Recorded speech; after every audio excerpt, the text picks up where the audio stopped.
Bonjour,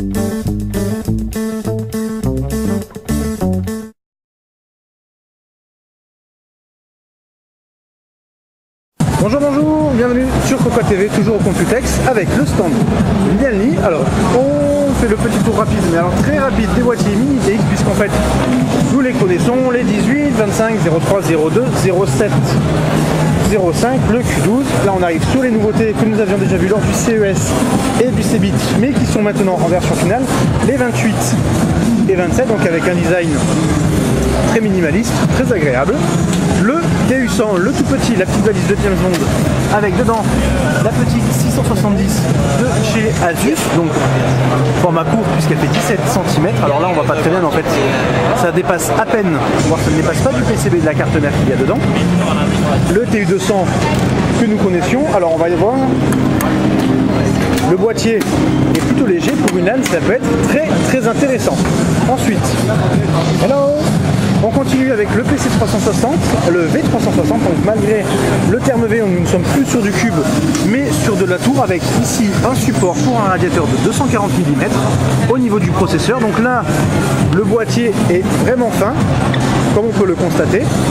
Si je mets la main, c'est vraiment pas très grand. Avec à l'avant cage SSD, HDD, une B525, donc on vise le boîtier pour le water cooling, éventuellement all-in-one avec cet emplacement, donc une idée très intéressante à voir après à l'utilisation, mais c'est quand même plutôt pratique si les tuyaux sont souples. Ensuite, nous avons les PC Q37 et Q35. Les deux sont en mini ITX. Celui-ci est plus gros puisque l'alimentation prend place sous la carte mère. Alors là, il est fermé pour l'instant. Alors qu'ici, l'alimentation prend place au-dessus du processeur. Le boîtier vise plutôt le stockage avec une cage qui est ici, en fait, dans du 525, avec un ventilateur à l'avant. La cage se démonte et on peut la changer pour avoir le ventilateur. Alors, pardon, ici, il est à l'arrière pour l'avoir à l'avant.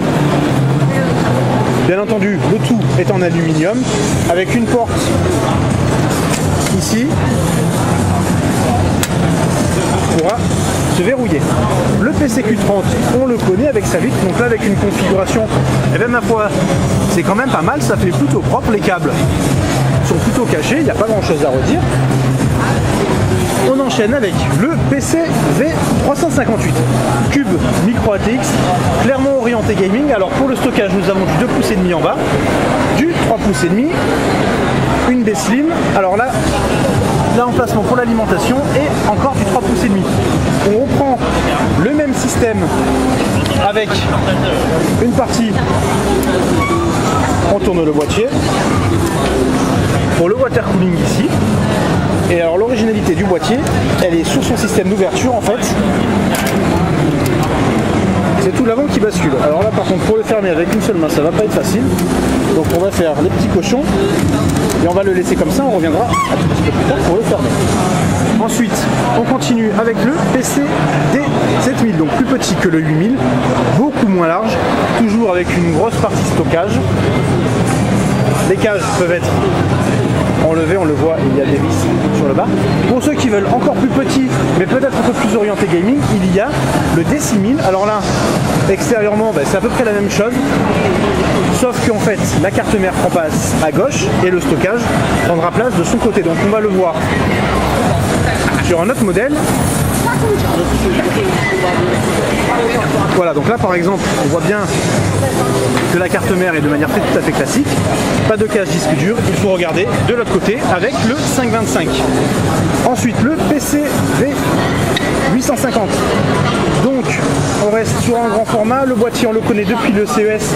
Il évolue doucement, ce n'est toujours pas le modèle final. Ensuite on passe, on va changer, on va attendre, il y a un peu de monde, le PC 10N, donc un boîtier abordable avec le support pour le water cooling comme sur l'autre modèle, du stockage en 3,5 pouces et enfin nous avons le PC V2130 avec une grande porte, on reviendra dessus un tout petit peu plus tard. Le A79, le voici, on va en profiter, ils sont en train de le démonter en fait, donc on en profite pour voir le Thermalright HR22. Donc le boîtier utilise du Full 525 et en fait on retrouve le même système de cage disque dur que dans le, c'était lequel, celui où on peut mettre le ventilateur à l'avant ou à l'arrière, on choisit.